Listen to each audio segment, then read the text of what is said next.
د لوی او بخښونکي خدای په نامه که چېرته تاسې په خپل کمپیوټر کې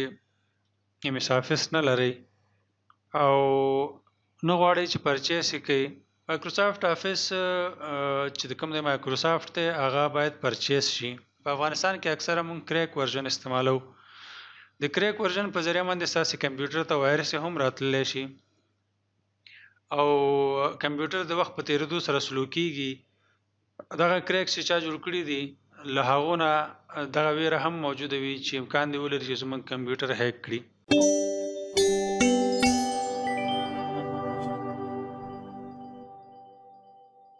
چېرته تاسې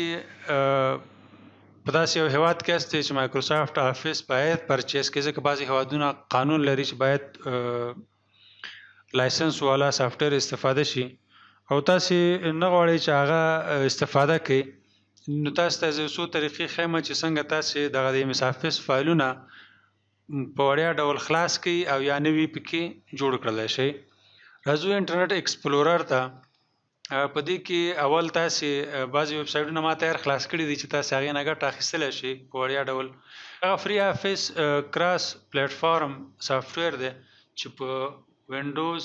میک او لینکس کې ترې استفاده کولی شئ له دې ځایه ډاونلوډ کړئ انسټال یې کړئ تاسې د ټیکس میکر نه د ورډ کار اخیستلی شئ پلین میکر نه د ایکسل او پریزنټیشن نه د مایکروسافټ پاور پوینټ په څیر کار اخیستلی شئ مایکروسافټ آفیس کې کوم وخت کې تاسې بعضې فایلونه جوړ کړي دي کې خلاصولی شئ دویم الټرنیټیو لیبري آفیس دی چې دا هم تاسې کولی شئ چې د دې طریقې نه لیبري آفیس په ذریعه باندې هم تاسې د لیبري آفیس هغه سافټویر ډاونلوډ کوئ او د هغې نه وروسته بیا تاسې د دې پروګرامونو نه استفاده کولی شئ په لیبري آفیس کې رایټر د مایکروسافټ ورډ لپاره استفاده کیږي کالک د مایکروسافټ ایکسل په څیر استفاده کیږي او امپریس د مایکروسافټ پاور پوینټ په څیر استفاده کیږي بل د WPS دغه هم فری ورژن لري تاسې هغه ډاونلوډ کړئ او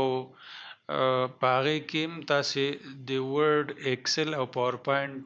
فایلونه هم خلاصولی شئ دغه پروګرامونه چې تاسې که لیبري آفیس دی که فري آفیس دی که WPS دی د دې انټرفیس د مایکروسافټ ورډ ته ډېر ورته دی ایکسل ته ورته دی پاور پوینټ ته ورته دی یعنې تاسې ته دا مشکل هم ډېر نه پیښیږي چې تاسې د دې پروګرامونو کې کار کول درته ستونزمن وي بل د خپله مایکروسافټ آفیس چې دی هغه هم فري ورژن آنلاین کې آنلاین لري هغه office.com ته چې لاړ شي مایکروسافټ اکاونټ باندې به لاګین شي ساین ان په ذریعه باندې نو تاسو دلته آنلاین د ورډ ایکسل او پاور پوینټ نه استفاده کولی شئ بل چې د مایکروسافټ ټف کمپیټیټر دی هغه ګوګل ډاکس دی چې هغه تاسې کله جیمیل ته لاګین شئ خپل جیمیل آی ډي ته دلته کلیک وکړئ دغه چې شپږ ډاټس ګورئ او دلته لاندې چې راشي تاسې ته به دلته بعضې پروګرامونو نومونه لیکلي یو دی ډاکس د مایکروسافټ ورډ په څیر استعمالیږي شیټ د ایکسل مایکروسافټ ایکسل په څیر دی او سلایډ د مایکروسافټ پاور پوینټ نو تاسې کولی شئ چې دغه نه د آفیس پروګرامونو استفاده وکړئ دغه هم آنلاین دي دغه ډاکس زه کلیک کوم په ډاکس کې دغه ټمپلیټس دي لکه څنګه چې ورډ موږ خلاصوو یو څو ټمپلیټس موږ دغه چې کوم موږ الریډي سیف کړي دي هغه دي په همدې ګوګل ډاکس کې بالکل د ورډ په څیر دی دلته بلینک ډاکومنټ کلیک کوم دغه مایکروسافټ ورډ تقریبا هماغسې ورته شکل لري انټرفیس لري نو هماغه بولډ ایټالیک او مینیوګانې فایل ایډیټ وغیره ټول شته پکې دغه فایل تاسې د مایکروسافټ دغه څومره چې تاسو ته ما الټرنیټیوز وښودل د مایکروسافټ آفیس دغه ټول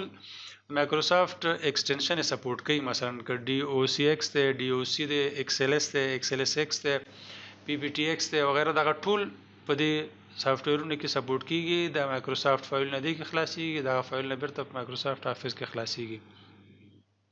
که تاسې د دې ویډیو په هکله څه نظر لرئ لاندې کمنټ سیکشن کې ما سره شریک کړئ یا څه ډول تاسې ویډیوګانې غواړئ چې زه درته چمتو کړم هغه هم تاسې کمنټ سیکشن کې ما سره شریکولی شئ دغه ویډیو در سره لایک کړئ چینل در سره سبسکرایب کړئ او نورو دوستانو سره شریک کړئ مننه